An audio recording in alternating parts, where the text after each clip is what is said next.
નમસ્કાર વિદ્યાર્થી મિત્રો, હું મિલન કુમાર શાહ બુદ્ધિ પ્રકાશ યુટ્યુબ ચેનલમાં આપ સર્વનું હાર્દિક સ્વાગત કરું છું।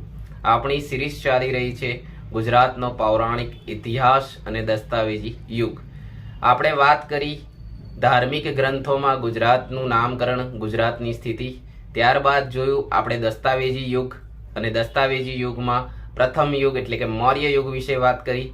હવે ત્યાર પછીના યુગ એટલે કે શક ક્ષત્રપ કાળ તેની વિશે આજના વિડીયોમાં વાત કરીશું। ચાલો મિત્રો શરૂ કરીએ। શક ક્ષત્રપ કાળની શરૂઆત કેવી રીતે થઈ?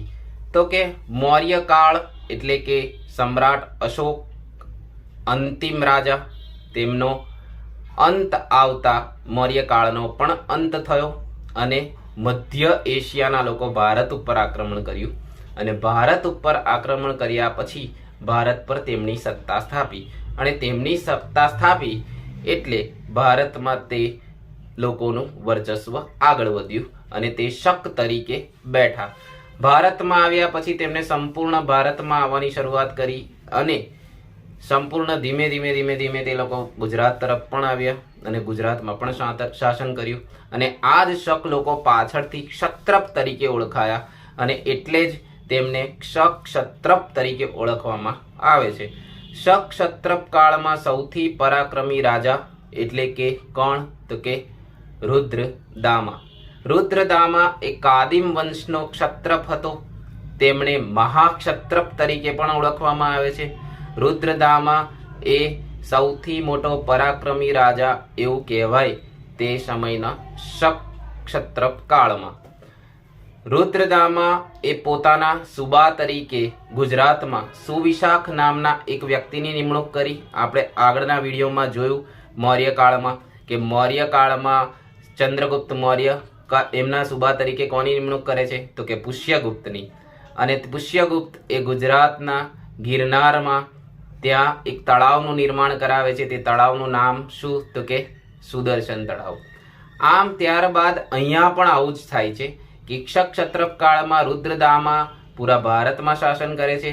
ગુજરાતમાં તેમના સુબા તરીકે કોની નિમણૂક કરે છે? તો કે સુવિશાખની। અને સુવિશાખ શું કરે છે? તો પુષ્યગુપ્ત દ્વારા ગિરનારમાં જે સુદર્શન તળાવ બંધાવ્યું હતું જે શક ક્ષત્રપ કાળમાં તૂટી ગયું હોય છે અને આ જ સુદર્શન તળાવનું સમારકામ કોણ કરાવે છે? તો કે રુદ્રદામાનો સુબો સુવિશાખ।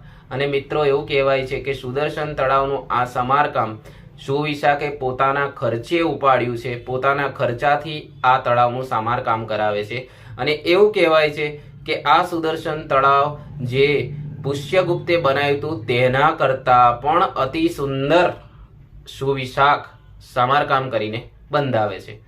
આમ ધીમે ધીમે શક ક્ષત્રપ આગળ વધે છે અને કુલ 22 જેટલા ક્ષત્રપ રાજાઓ આ વંશમાં થઈ ગયા છે। શક ક્ષત્રપ કાળમાં 22 જેટલા રાજાઓની એક આપણાને માહિતી મળે છે। આ રુદ્રદામાનો શિલાલેખ ગુજરાતમાં ગિરનારમાં અશોકના શિલાલેખ, સમ્રાટ અશોકના શિલાલેખની બાજુમાં જ આવેલો છે અને આ શિલાલેખમાં પણ ઘણી બધી માહિતી આપણાને શક ક્ષત્રપ કાળની મળે છે, જેમાં એક માહિતી સુદર્શન તળાવની છે।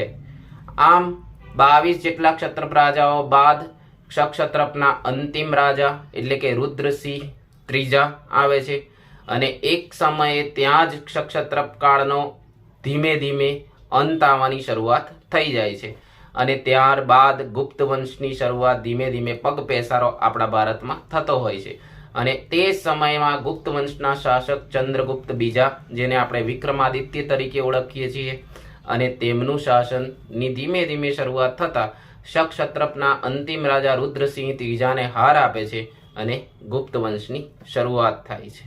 એટલે શક ક્ષત્રપનો અંત થયા પછી ભારતમાં કયા વંશની શરૂઆત થઈ? તો કે ગુપ્ત વંશની। ગુપ્ત વંશને ભારતનો સુવર્ણ યુગ તરીકે ઓળખવામાં આવે છે અને આ ભારતના સુવર્ણ યુગ વિશે આપણે વાત કરીશું આગલા વિડીયોમાં। મને રજા આપશો। Good bye. જો માહિતી ગમી હોય લાઈક કરો, શેર કરો અને સબસ્ક્રાઈબ કરો।